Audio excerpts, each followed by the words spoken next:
मुंबई की क्षितिज रेखा पर जगमगाती 50वीं मंजिल का पेंटा हाउस। इसकी विशाल बालकनी से नीचे अरब सागर की लहरें एक अदृश्य लय में टूट रही थी। 42 वर्षीय डॉक्टर आदित्य खुराना, जिन्हें चिकित्सा जगत में न्यूरो सर्जरी के जादूगर के रूप में जाना जाता था, अपने हाथ में एक प्रीमियम स्कॉच का ग्लास लिए खड़े थे। उनकी तीखी आंखें, आत्मविश्वास से भरा चेहरा और उनकी वाक्पटुता उन्हें हमेशा भीड़ से अलग रखती थी। आदित्य ने अपने जीवन में हर वो चीज हासिल की थी जिसकी कोई कल्पना कर सकता है। बेहिसाब धन, अंतरराष्ट्रीय ख्याति और वो सम्मान जो बहुत कम लोगों को नसीब होता है। आदित्य का दर्शन सीधा और स्पष्ट था। दुनिया में न भाग्य होता है न ईश्वर, केवल कर्म होता है और उसे करने वाला इंसान। ये सृष्टि परमाणु और ऊर्जा से बनी है, कोई अदृश्य शक्ति इसे नियंत्रित नहीं करती। उनके लिए धर्म केवल एक सामाजिक प्रथा थी और आस्था कमजोर मन की बैसाखी। वो अक्सर अपने सहयोगियों से कहते, जब तुम सर्जरी करते हो क्या तुम्हें किसी भगवान की उपस्थिति महसूस होती है? नहीं, तुम्हें सिर्फ अपने हाथों की सटीकता, अपनी आंखों की एकाग्रता और अपने सालों के अनुभव पर भरोसा होता है। वही असली शक्ति है। उनके घर में उनकी पत्नी जानकी जी उनके बिल्कुल विपरीत थी। शांत, सौम्य और गहरी आध्यात्मिक प्रवृत्ति की। वो हर सुबह घर के ईशान कोण में बने छोटे से शिव मंदिर में घंटों बिताती, तांबे के लोटे से शिवलिंग पर जल चढ़ाती, बेलपत्र अर्पित करती और मंत्रों का जाप करती। आदित्य अक्सर अपनी सुबह की कॉफी पीते हुए उन्हें देखते और मन ही मन हंसते। वो एक दिन बोले, जानकी, तुम अपना कीमती समय और पानी क्यों बर्बाद करती हो? इस पत्थर की मूर्ति को क्या फर्क पड़ेगा? अगर तुम उस पानी से अपने गार्डन के पौधे सींचो तो कम से कम हरियाली तो बढ़ेगी। जानकी जी कभी पलटकर जवाब नहीं देती थी। वो बस मुस्कुराती और धीमे स्वर में कहती, आदित्य, ये पानी पत्थर के लिए नहीं, मेरे मन की शांति के लिए है। और शिव तो कण कण में है। ये शिवलिंग बस एक माध्यम है उस अनंत ऊर्जा से जुड़ने का। जिस दिन तुम्हारा मैं टूटेगा उस दिन तुम्हें वो दिखाई देंगे। आदित्य सिर्फ हंसते। उनके लिए उनका मैं ही उनकी पहचान थी, उनका साम्राज्य था। उन्हें किसी शिव की जरूरत नहीं थी, क्योंकि वो खुद को ही अपने जीवन का रचयिता मानते थे। उन्हें नहीं पता था कि नियति उनके इस अहंकार के किले पर अपनी सबसे भीषण चोट मारने के लिए तैयार खड़ी थी, और वो चोट इतनी गहरी होगी कि उनके जीवन के हर आधार को हिलाकर रख देगी। ये एक सामान्य दिन था। आदित्य दिल्ली के आइकॉन न्यूरो साइंस इंस्टीट्यूट में एक जटिल सर्जरी कर रहे थे। एक 70 वर्षीय मरीज के दिमाग से बहुत बड़ा ट्यूमर निकालना था। ऑपरेशन थिएटर में उनकी विशेषज्ञ टीम मुस्तैदी से काम कर रही थी। आदित्य अपनी पूरी एकाग्रता के साथ माइक्रोस्कोप के माध्यम से बारीक चीर-फाड़ कर रहे थे। तभी अचानक उन्हें अपने दाहिने हाथ में एक अजीब सी झंझनाहट महसूस हुई। उन्होंने इसे थकान समझा, लेकिन कुछ ही पलों में उनका हाथ, जिसने हजारों बार जीवन और मृत्यु के बीच की रेखा को छुआ था, बुरी तरह कांपने लगा। उनके जूनियर डॉक्टर समीर ने देखा और घबराया। सर, आप ठीक हैं? आदित्य ने अपने हाथ को नियंत्रित करने की कोशिश की, लेकिन मांसपेशियां उनके आदेश का पालन नहीं कर रही थीं। माइक्रोस्कोप में उनका विजन धुंधला होने लगा। उन्हें लगा जैसे कमरे की रोशनी कम हो रही है और छत घूम रही है। समीर, संभालो। उनके मुंह से बस इतना निकला और वो सर्जरी टेबल के पास ही बेहोश होकर गिर पड़े। जब आदित्य की आंख खुली तो वो उसी अस्पताल के एक वीआईपी वार्ड में थे, जहां वो कभी सर्वे सर्वा थे। आज वो सफेद कोट पहने डॉक्टर नहीं, बल्कि सफेद गाउन पहने मरीज थे। उनके सामने डॉक्टर भार्गव खड़े थे, जो उनके ही शिष्य थे। भार्गव की नजरें झुकी हुई थीं और उनके चेहरे पर चिंता की गहरी लकीरें थीं। जानकी जी उनके बगल में बैठी थी, उनकी आंखों में आंसू थे। क्या हुआ है मुझे भार्गव? आदित्य ने पूछा। उनकी आवाज अब तेज और स्पष्ट नहीं थी, बल्कि उसमें एक अजीब सी कपकपी थी। भार्गव ने गहरी सांस ली और एमआरआई फिल्म को लाइट बॉक्स पर लगाया। आदित्य को एक न्यूरोसर्जन होने के नाते किसी व्याख्या की जरूरत नहीं थी। उन्होंने फिल्म देखी और उनके जीवन का सबसे भयानक सच उनके सामने आ गया। उनके दिमाग के फ्रंट लोब में मोटर कॉर्टेक्स को घेरता हुआ एक बड़ा मकड़ी के जाले जैसा ट्यूमर फैला हुआ था। ग्लायोब्लास्टोमा मल्टीफॉर्म, ग्रेड 4। आदित्य ने खुद ही बुदबुदाया, जैसे किसी ने उनके गले में बर्फ डाल दी हो। यह एक आक्रामक और लाइलाज ब्रेन ट्यूमर था, जो बहुत तेजी से फैलता था। भार्गव ने धीरे से कहा, हाँ सर, इसकी लोकेशन ये बहुत नाजुक जगह पर है। ऑपरेशन का प्रयास भी जानलेवा साबित हो सकता है। ये इनऑपरेबल है। आदित्य सन्न रह गए। उनका पूरा शरीर सुन्न पड़ गया। लेकिन अंदर ही अंदर एक ज्वालामुखी फट रहा था। ग्रेड 4 जीबीएम का मतलब था मौत का अटल फरमान, और वो भी बहुत पीड़ादायक मौत। उनका विज्ञान, उनकी दक्षता, उनकी सारी कमाई, उनके सारे अंतर्राष्ट्रीय संपर्क, सबके सब इस रिपोर्ट के सामने शून्य थे। आदित्य ने पूछा, कितना वक्त? उनकी आवाज अब लगभग फुसफुसाहट में बदल चुकी थी। भार्गव की आंखों में आंसू आ गए। कीमो और रेडिएशन के साथ शायद 6 महीने, बिना उसके 3 महीने। उस पल आदित्य खुराना के जीवन की नींव हिल गई। उनका अहंकार का किला, जिसे उन्होंने बड़े जतन से बनाया था, ताश के पत्तों की तरह बिखरने लगा। जिस विज्ञान को वो अपना देवता मानते थे, आज उसी विज्ञान ने उन्हें मृत्यु दंड सुना दिया था। अगले 3 महीने आदित्य के लिए नरक समान थे। कीमोथेरेपी और रेडिएशन के दर्दनाक सेशन ने उनके शरीर को भीतर से खोखला कर दिया। उनके घने बाल पूरी तरह झड़ गए थे, वजन तेजी से कम हो रहा था, और वो चेहरा जिसे कभी आत्मविश्वास और बुद्धिमत्ता का प्रतीक माना जाता था, अब एक सूखे हुए पत्ते जैसा दिखता था, झुर्रीदार और निस्तेज। शारीरिक दर्द से भी ज्यादा भयानक था मानसिक और भावनात्मक पतन। आदित्य का शरीर धीरे धीरे उनका साथ छोड़ रहा था। पहले उनका दाहिना हाथ पूरी तरह निष्क्रिय हो गया, फिर दाहिना पैर। वो अब पूरी तरह से व्हील चेयर पर आ गए थे, और धीरे धीरे उनकी जुबान भी लड़खड़ाने लगी थी। आदित्य की दुनिया, जो कभी चकाचौंध से भरी थी, अब एक अंधेरे कुएं में बदल चुकी थी। वो डॉक्टर, जिसे लोग लाइफलाइन मानते थे, आज खुद अपनी जिंदगी के लिए जानकी जी पर निर्भर थे। उन्हें नहलाने के लिए, कपड़े पहनाने के लिए, यहां तक कि बिस्तर पर करवट बदलने के लिए भी जानकी जी की मदद लेनी पड़ती थी। वो आदित्य, जो अपनी निष्ठा और स्वतंत्रता के सबसे बड़े पुजारी थे, अब एक असहाय बच्चे से भी ज्यादा लाचार थे। सबसे दर्दनाक था सामाजिक बहिष्कार। जिन मरीजों के परिवारों के लिए वो भगवान थे, अब वे उन्हें देखकर आंखें फेर लेते थे। उनके सहयोगी डॉक्टर, जो कभी उनके एक इशारे पर दौड़ पड़ते थे, अब फोन उठाना भी मुश्किल समझते थे। उनकी प्रतिष्ठित फर्म खुराना एंड एसोसिएट्स, जिसमें उनकी 70% हिस्सेदारी थी, उनके जूनियर पार्टनर ने धोखे से अपने नाम करवा ली। आदित्य, जो अपनी कानूनी समझ और तर्क से किसी भी धोखाधड़ी को उजागर कर सकते थे, आज अपनी ही धोखाधड़ी के खिलाफ एक शब्द भी नहीं बोल सकते थे। वो बस व्हीलचेयर पर बैठे अपनी आंखों से अपना साम्राज्य बिखरते देख रहे थे। एक रात दर्द असहनीय हो गया। उनके सिर में इतना तेज दर्द हो रहा था कि मॉर्फिन के इंजेक्शन भी काम नहीं कर रहे थे। आदित्य ने गुस्से में बेड साइड टेबल पर रखा सामान फेंक दिया। पानी का जग टूट गया, दवाइयां बिखर गईं। क्यों क्यों मैं? वो चिल्लाए। उनकी आवाज अब एक केवल कर्कश फुसफुसाहट थी। मैंने लोगों की जान बचाई है जानकी। मैंने क्या गलत किया? कहां है तुम्हारा भगवान? अगर वो होता तो मुझे यूं तिल तिल कर क्यों मारता? मुझे मार क्यों नहीं देता? मुझे ऐसे तड़पता हुआ देखना उसे कैसे अच्छा लगता है। जानकी जी ने उन्हें एक गिलास पानी पिलाया। उनकी अपनी आंखें भी आंसुओं का समंदर था, लेकिन उन्होंने खुद को मजबूत रखा। उन्होंने आदित्य को अपने सीने से लगाया। आदित्य ने रोने की कोशिश की, लेकिन उनके शरीर की मांसपेशियां अब इतनी कमजोर हो चुकी थीं कि वो चाहकर भी रो नहीं पा रहे थे। उनकी आंखों में बस एक खालीपन था, एक ऐसा खालीपन जो जीवन के हर रंग को लील चुका था। जानकी जी ने धीरे से कहा, आदि, शायद विज्ञान ने हाथ खड़े कर दिए हैं, लेकिन मेरी आस्था अभी भी खड़ी है। मुझे विश्वास है कि एक रास्ता जरूर है। आदित्य ने कमजोर आवाज में व्यंग किया। आस्था? क्या तुम्हारी आस्था मेरे ट्यूमर को पिघला देगी? क्या तुम्हारा ये शिव मुझे बचा लेगा, जब मेरे अपने विज्ञान ने मुझे त्याग दिया है? जानकी जी ने उनके माथे पर हाथ फेरा और कहा, आदि, मुझे विश्वास है। मैंने सुना है उज्जैन के पास एक अत्यंत प्राचीन और गुप्त स्थान है। महाकाल वन के भीतर एक सिद्ध शिवलिंग है, जिसे मृत्युंजय के नाम से जाना जाता है। कहते हैं वो स्थान मृत्युंजय है, जहां महाकाल साक्षात विराजमान है। वहां जाकर एक लोटा जल चढ़ाने से प्रारब्ध भी बदल जाते हैं। आदित्य ने कहा, बकवास, मैं वहां जाकर तमाशा नहीं बनूंगा। मैं मर रहा हूं जानकी, मुझे शांति से मरने दो।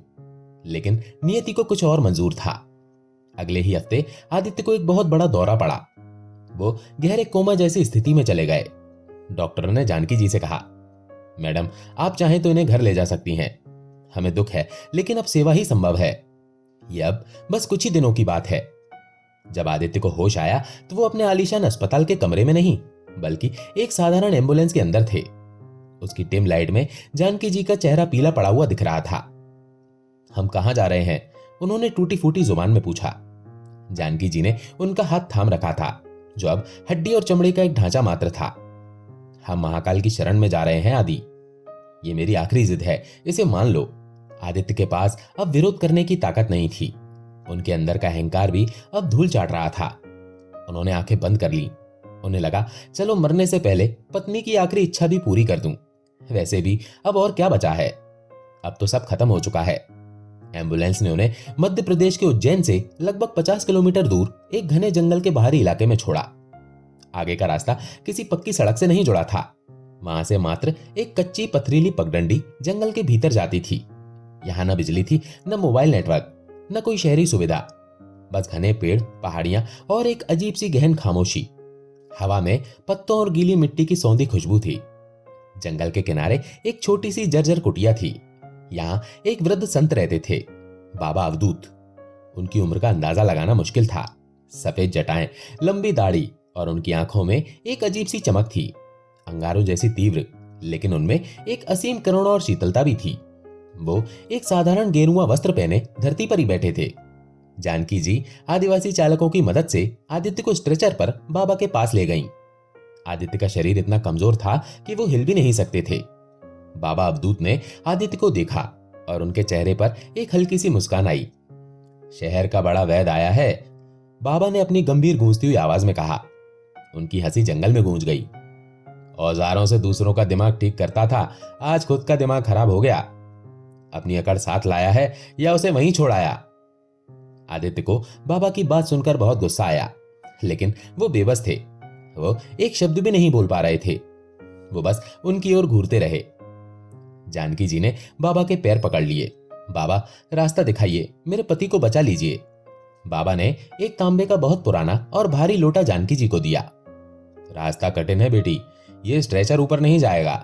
मंदिर यहां से लगभग 3 किलोमीटर की खड़ी चढ़ाई पर है और वो पथरीला रास्ता किसी वाहन के लायक नहीं, इसे खुद जाना होगा। जानकी जी ने रोते हुए कहा, बाबा ये खड़े भी नहीं हो सकते, इनके शरीर का दाहिना हिस्सा लगभग पैरालाइज्ड है। बाबा ने आदित्य की आंखों में सीधे झांका। उनकी नजरें इतनी तीखी थी कि आदित्य को लगा जैसे बाबा उसकी आत्मा को पढ़ रहे हो। क्यों रे, जीने की आग बुझ गई या अभी बाकी है? अगर शिव तक पहुंचना है तो शरीर से नहीं, संकल्प से चलना होगा। क्या तू तैयार है या अपने विज्ञान के भरोसे वहीं मरना चाहेगा?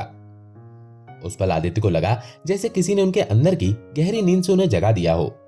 उस पल उन्हें अपनी सारी डॉक्टरी की डिग्रियां, सारे अंतर्राष्ट्रीय अवार्ड्स, अपनी शोहरत, अपना पैसा, सब कुछ कागज के टुकड़े लगे। पहली बार उन्हें लगा कि कोई उन्हें उनके मैं के पार देख रहा है, उनके अहंकार की खोल को भेद रहा है। एक अजीब सी अदृश्य ऊर्जा ने उन्हें छुआ। मैं कोशिश करूंगा, आदित्य ने अपनी पूरी ताकत लगाकर फुसफुसाया। ये उनके मुंह से निकले सबसे महत्वपूर्ण शब्द थे। अगली सुबह ब्रह्म मुहूर्त में आदित्य को एक छोटे से झरने के पास ले जाया गया, जहां से मंदिर की चढ़ाई शुरू होती थी। पानी बर्फ जैसा ठंडा था।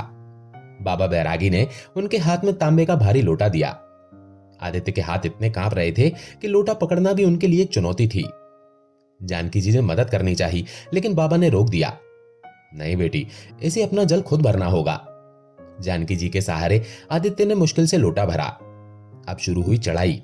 1 किलोमीटर की दूरी, लेकिन 700 से ज्यादा खड़ी और टूटी हुई सीढ़ियां, बीच बीच में पथरीले रास्ते और जंगली झाड़ियां। पहला कदम बढ़ाते ही आदित्य का शरीर कांपा और वो मुंह के बल मिट्टी में गिर पड़े। उनके होंठ फट गए, धूल मुंह में भर गई। तांबे का लोटा हाथ से नहीं छूटा। नहीं होगा मुझसे, वो हांफे, मैं मर जाऊंगा। जानकी जी ने उन्हें उठाया नहीं, क्योंकि बाबा ने मना किया था। उन्होंने बस उनके कान में फुसफुसाया, याद करो आदि, जब तुम 18 घंटे सर्जरी करते थे तो कौन सी ताकत तुम्हें खड़ा रखती थी? वो थी तुम्हारे मरीजों के प्रति तुम्हारा समर्पण, तुम्हारी जिद। आज उसी जिद को जगाओ, मेरे लिए नहीं, अपने लिए नहीं, बस उस शक्ति को चुनौती देने के लिए जिसने तुम्हें यहां तक पहुंचाया है। आदित्य ने दांत भींचे। उनका वैज्ञानिक दिमाग अभी भी विरोध कर रहा था। तुम मूर्ख हो, तुम्हारा लैक्टिक एसिड बढ़ रहा है, तुम्हारा ब्रेन प्रेशर बढ़ रहा है, तुम्हारा ट्यूमर फट जाएगा। लेकिन उनके अंदर कोई और जाग रहा था, कोई ऐसी शक्ति जिसे वो कभी मानते नहीं थे। वो फिर खड़े हुए। 1 कदम, 2 कदम, हर कदम पर उनका शरीर दर्द से चीख रहा था। रास्ता कांटों और नुकीले पत्थरों से भरा था। उनका कुर्ता जगह जगह से फट गया था, पैरों से खून रिसने लगा। हर कदम पर उन्हें लगता कि सिर फट जाएगा। उन्हें अपनी छोटी बेटी आहना की याद आई, जो दिल्ली के हॉस्टल में उनकी प्रतीक्षा कर रही थी। उन्हें अपने माता पिता याद आए, जिन्हें उन्होंने सालों से वक्त नहीं दिया था। आधे रास्ते में लगभग 400 सीढ़ियों पर पहुंचते पहुंचते उनकी हिम्मत पूरी तरह जवाब दे गई। उनका दिल जोर जोर से धड़क रहा था, सांसें उखड़ने लगी थीं। उन्हें लगा कि वो अब गिर जाएंगे और कभी उठ नहीं पाएंगे। वो एक पेड़ की मोटी जड़ के पास निढाल होकर गिर पड़े। तभी एक बूढ़ा साधारण सा आदिवासी व्यक्ति, जो लकड़ियों का गट्ठर लिए नीचे आ रहा था, उनके पास रुका। उसने आदित्य की हालत देखी और अपनी कमर से एक पानी की छोटी सी कुप्पी निकालकर उनके सूखे होठों से लगाई। उसने कहा, बेटा, भोलेनाथ दर्द नहीं, भाव देखते हैं। तू शरीर से चल रहा है इसलिए थक गया, मन से चल, उड़कर पहुंचेगा। उस अनपढ़ और अनजाने व्यक्ति की बात ने आदित्य के अंदर सोई हुई आत्मा को झकझोर दिया। मन से चल। उन्होंने अपनी आंखें बंद की और अपने अंदर की अपनी सारी सफलता, सारा पैसा, सारा घमंड, अपनी सारी उपलब्धियां मन से निकाल दिया। उन्होंने खुद को एक छोटे बच्चे की तरह महसूस किया, जो अपनी माँ या पिता की गोद में जाना चाहता है, जो अपनी हार मान चुका है। वो अब डॉक्टर आदित्य खुराना नहीं थे। वो बस एक हाड़ मांस का पुतला थे, जो अपने मूल स्रोत की तलाश में था, अपने अहंकार को विसर्जित करने आया था। उन्होंने फिर से लोटा उठाया। इस बार लोटा उन्हें हल्का लगा, जैसे उनके अंदर का भारीपन कम हो गया हो। 3 घंटे के शारीरिक और मानसिक संघर्ष के बाद आदित्य अंततः मंदिर के द्वार पर थे। उनका शरीर खून, मिट्टी और पसीने से सना हुआ था। उनके कपड़े फट चुके थे, लेकिन उनकी आंखों में अब वो खालीपन नहीं था। उसकी जगह एक अजीब सी चमक थी, आशा की, विश्वास की और शायद समर्पण की। मंदिर बहुत छोटा था, किसी प्राचीन गुफा जैसा।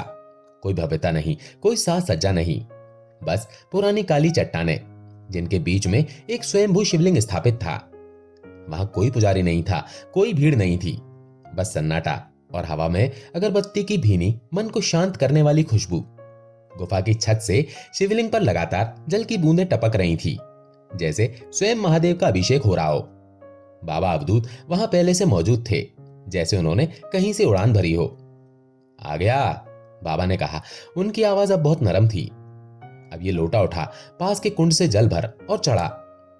आदित्य के हाथ अब भी कांप रहे थे, लेकिन ये कंपन कमजोरी का नहीं, बल्कि तीव्र भावनात्मक उथल पुथल का था। जानकी जी ने मदद करनी चाहिए, लेकिन बाबा ने रोक दिया। नहीं बेटी, इसकी आखिरी लड़ाई इसे खुद लड़नी है। इसका पाप इसे खुद धोना है। आदित्य ने कुंड से जल भरा। पानी बर्फ जैसा ठंडा था, लेकिन उन्हें महसूस नहीं हुआ। जैसे ही उन्होंने लोटा उठाया, उन्हें अपने जीवन की पूरी रील, उनकी सारी उपलब्धियां, उनकी सारी गलतियां, उनके सारे अहंकार एक पल में दिखाई देने लगे। उन्होंने देखा कि कैसे उन्होंने मरीजों की आस्था का मजाक उड़ाया था, कैसे उन्होंने खुद को ही भगवान समझा था। वो शिवलिंग के पास घिसटते हुए पहुंचे। उनके घुटने और हाथ बुरी तरह छिल चुके थे। उन्होंने लोटा ऊपर उठाया। उनकी आंखों से आंसुओं की धारा बह निकली। ये आंसू दर्द के नहीं थे, ये पश्चाताप के आंसू थे, ये प्रेम के आंसू थे। हे शिव, उनके सूखे और फटे होठों से पहली बार ये शब्द निकला। ये किसी मंत्र का जाप नहीं था, ये एक हारे हुए योद्धा का समर्पण था। ये एक बच्चे की पुकार थी, जो अपने पिता की गोद में जाना चाहता था। मैं हार गया, मेरे तर्क हार गए, मेरा विज्ञान हार गया। मैं कुछ नहीं जानता, मैं शून्य हूं, मैं अहंकार से भरा हुआ था। मुझे क्षमा करो।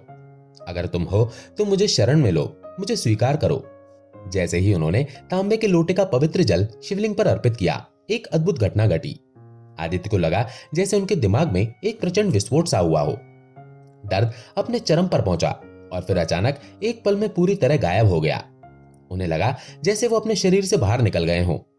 उन्हें न ट्यूमर दिख रहा था, न शारीरिक दर्द, न मौत का डर।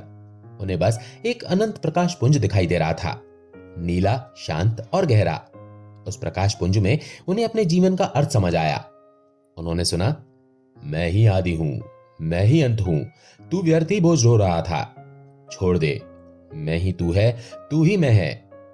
जल चढ़ाते चढ़ाते आदित्य शिवलिंग पर ही लिपट गए और पूरी तरह अचेत हो गए। जानकी जी दौड़कर उनके पास आईं, उनके शरीर को छुआ। वो शांत थे, सांसें चल रही थी, लेकिन वो इतनी गहरी नींद में चले गए थे जैसे नवजात शिशु सोता है। आदित्य की आंखें 3 दिन बाद खुली। वो उज्जैन के एक बहुत ही साधारण से सरकारी अस्पताल में थे। जानकी जी उनके पास बैठी महामृत्युंजय मंत्र पढ़ रही थी उनकी आंखों में रात भर जागने की लालिमा थी। आदित्य ने हिलने की कोशिश की। उन्हें उम्मीद थी कि हमेशा की तरह उनका सिर फटेगा और शरीर साथ नहीं देगा, लेकिन उन्हें कोई दर्द नहीं हुआ। उन्होंने अपना दाहिना हाथ उठाया, वो स्थिर था, कोई कंपन नहीं। उन्होंने अपनी उंगलियों को हिलाया, मुट्ठी भींची, उसमें ताकत महसूस हुई। जानकी, उन्होंने पुकारा। उनकी आवाज अब पूरी तरह से साफ थी, कोई लड़खड़ाहट नहीं। जानकी जी ने चौंक कर देखा। उन्हें अपनी आंखों पर विश्वास नहीं हो रहा था। आदि, तुम होश में आ गए, तुम बोल रहे हो, साफ बोल रहे हो। वो रोती हुई उससे लिपट गईं। मुझे मुझे भूख लगी है, आदित्य ने कहा। यह पिछले 3 महीनों में पहला मौका था जब उन्होंने भूख महसूस की थी। उज्जैन के डॉक्टरों ने आदित्य की जांच की। वे हैरान रह गए। डॉक्टर खुराना, आपके वाइटल्स एकदम नॉर्मल हैं। आपको किसी तरह का दौरा नहीं पड़ रहा है, ये चमत्कार है। आदित्य ने तुरंत दिल्ली लौटने की जिद की। उन्हें जानना था कि उनके अंदर क्या हुआ है। दिल्ली के आइकॉन इंस्टीट्यूट में डॉक्टर भार्गव और उनकी पूरी टीम बेसब्री से आदित्य का इंतजार कर रही थी। आदित्य के आते ही एमआरआई मशीन तैयार की गई। डॉक्टर भार्गव और उनके सहयोगी सांस रोके कंसोल रूम में बैठे थे। स्कैन शुरू हुआ। स्क्रीन पर आदित्य का ब्रेन दिख रहा था। सन्नाटा इतना गहरा था कि हर कोई अपनी सांसों की आवाज सुन सकता था। डॉक्टर भार्गव की आंखें स्क्रीन पर जम गईं। उन्होंने कई बार जूम इन जूम आउट किया। ये नामुमकिन है, डॉक्टर भार्गव चिल्लाए। ये नहीं हो सकता।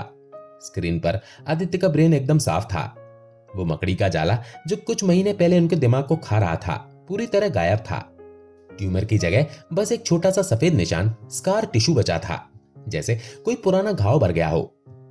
ये मशीन खराब है, भार्गव ने कुर्सी पर खड़े होते हुए कहा। ग्रेड 4 जीबीएम गायब नहीं होता। ये मेडिकल साइंस के इतिहास में कभी नहीं हुआ। उन्होंने दूसरी मशीन से स्कैन किया, फिर तीसरी। हर बार परिणाम वही था, ट्यूमर गायब हो चुका था। डॉक्टर भार्गव कुर्सी पर धम्म से बैठ गए। उनका वैज्ञानिक दिमाग इस घटना को स्वीकार नहीं कर पा रहा था। सर, हमने कौन सी दवा दी थी? ये नोबेल प्राइज विनिंग केस है, हमें इसे तुरंत पब्लिश करना होगा। आदित्य स्क्रीन को देखते रहे, लेकिन उन्हें स्क्रीन नहीं, वो काला शिवलिंग और वो घना जंगल और बाबा का चेहरा दिख रहा था। उनकी आंखों में एक नई चमक थी, एक ऐसी चमक जो अब ज्ञान और अहंकार से नहीं, बल्कि शांति और कृतज्ञता से भरी थी। उन्होंने मुस्कुराते हुए कहा, भार्गव, इसे पब्लिश नहीं किया जा सकता, क्योंकि इसकी दवा किसी फार्मेसी में नहीं मिलती। इसका नाम है समर्पण। आदित्य खुराना की वापसी और उनकी बीमारी का अदृश्य इलाज मेडिकल जगत में एक पहेली बन गई। कुछ ने इसे स्पॉन्टेनियस रेमिशन का अत्यंत दुर्लभ मामला बताया, कुछ ने पहले के डायग्नोसिस को गलत बताया, लेकिन आदित्य चुप रहे। वो जानते थे कि बहस करने का कोई फायदा नहीं है। जिस अनुभव से वो गुजरे थे उसे शब्दों में बयां करना असंभव था। आदित्य ने फिर से सर्जरी करना शुरू किया, लेकिन अब वो बहुत बदल गए थे। वो वही डॉक्टर थे, लेकिन भीतर से वो एक अलग इंसान बन चुके थे। अब जब वो ओटी में घुसते तो स्कैल्पल उठाने से पहले एक पल के लिए आंखें बंद करते और मनी मन कहते, हे शिव, मेरे हाथ तेरे औजार हैं, तू ही चलाने वाला है, मुझ में कुछ नहीं, सब तेरा है। अब वो मरीजों से ये नहीं कहते थे कि मैं तुम्हें बचा लूंगा। वो कहते, मैं अपनी पूरी कोशिश करूंगा, बाकी ऊपर वाले की मर्जी, आप विश्वास रखें। उनकी इस नई विनम्रता ने उन्हें मरीजों के बीच और भी लोकप्रिय बना दिया। उनकी बेटी आहना, जो हॉस्टल में थी, जब वापस आई तो अपने पापा को देखकर हैरान रह गई। पापा, आप इतने शांत और खुश कैसे हो गए? आदित्य ने उसे गले लगाया और कहा, बेटा, कभी कभी हमें शांत होने के लिए बहुत बड़े तूफान से गुजरना पड़ता है, और जब तूफान गुजर जाता है तो अंदर से नई शांति मिलती है। आदित्य ने अपनी जीवन शैली पूरी तरह बदल दी। उन्होंने अपनी संपत्ति का एक बड़ा हिस्सा महाकाल आरोग्य फाउंडेशन नामक ट्रस्ट में दान कर दिया, जिसका उद्देश्य उन गरीब मरीजों का इलाज करना था जो महंगे मेडिकल ट्रीटमेंट का खर्चा वहन नहीं कर सकते थे। उन्होंने स्वयं ट्रस्ट का नेतृत्व संभाला। वो हर हफ्ते उज्जैन जाते, उस मंदिर में जहां उन्हें दूसरा जीवन मिला था। अब वो सीढ़ियां रेंगकर नहीं, बल्कि दौड़कर चढ़ते थे। हर बार जब वो शिवलिंग पर जल चढ़ाते, उनकी आंखों में वही कृतज्ञता और प्रेम की नमी होती थी जो उन्होंने पहली बार महसूस की थी। वर्षों बीत गए। डॉक्टर आदित्य खुराना अपनी नई पहचान महाकाल सेवक के रूप में जाने जाने लगे। उनकी कहानी ने न केवल चिकित्सा जगत में, बल्कि समाज में भी एक नई बहस छेड़ दी, विज्ञान और आस्था के संबंधों पर। एक दिन आदित्य अपने उस आलीशान पेंटा हाउस की बालकनी में बैठे थे। शाम ढल रही थी और क्षितिज पर सूरज अपनी अंतिम लालिमा बिखेर रहा था।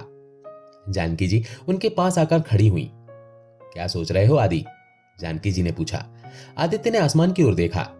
उनकी आंखों में अब वो अहंकार की चमक नहीं, बल्कि असीम शांति और ज्ञान का ठहराव था। जानकी, मैं सोचता था कि वो एक लोटा जल शिव को प्रसन्न करने के लिए था, लेकिन अब समझ आया कि शिव को मेरे जल की प्यास नहीं थी, वो तो खुद गंगाधर हैं। तो फिर वो क्या था? जानकी जी ने पूछा। वो एक लोटा जल दरअसल मेरा अहंकार था, मेरा मैं। जब मैंने उसे उड़ेला तो मैंने पानी नहीं, अपने मैं को बहा दिया। और जब हम खाली होते हैं, जब हमारा अहंकार विसर्जित हो जाता है, तभी ब्रह्मांड हम में प्रवेश कर सकता है, तभी हम उस परम शक्ति का अनुभव कर सकते हैं।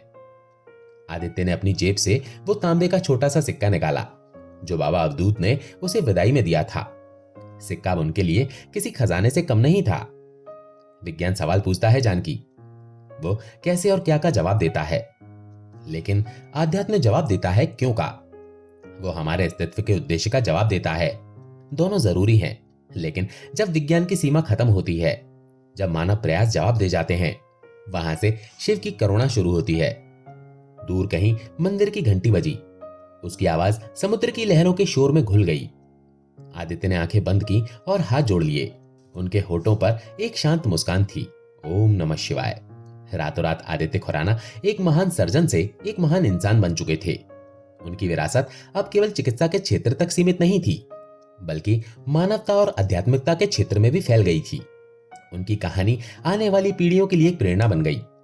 एक ऐसे व्यक्ति की कहानी जिसने अपने अहंकार को मिटाकर शून्य से शिव तक का सफर तय किया। दोस्तों, इस कहानी का सार ये नहीं है कि हमें डॉक्टर या आधुनिक चिकित्सा पर भरोसा नहीं करना चाहिए। डॉक्टर आदित्य खुराना स्वयं एक डॉक्टर थे और उन्होंने विज्ञान की सीमाओं को समझा। सार ये है कि जब मानव प्रयास थक जाते हैं, जब विज्ञान के सारे रास्ते बंद हो जाते हैं, तब विश्वास की एक छलांग वो ऊर्जा प्रदान करती है जो असंभव को संभव बना सकती है। एक लोटा जल केवल एक कर्मकांड नहीं, बल्कि पूर्ण समर्पण का प्रतीक है। अपनी हर चीज को उस परम शक्ति के चरणों में अर्पित कर देने का प्रतीक। जब हम मैं से हम और हम से वो यानी ईश्वर की यात्रा करते हैं, तभी असली चमत्कार घटित होते हैं। ये कहानी हमें सिखाती है कि जीवन के सबसे बड़े सबक सबसे कठिन रास्तों पर मिलते हैं, और सबसे बड़ा ज्ञान तब प्राप्त होता है जब हम स्वीकार करते हैं कि हम कुछ नहीं जानते। दोस्तों, आशा है ये कहानी आपको पसंद आई होगी। अगर पसंद आई हो तो वीडियो को लाइक करके कमेंट में ओम नमः शिवाय जरूर लिखें। चैनल पर अगर पहली बार आए हैं तो चैनल को सब्सक्राइब जरूर करें। ओम नमः शिवाय।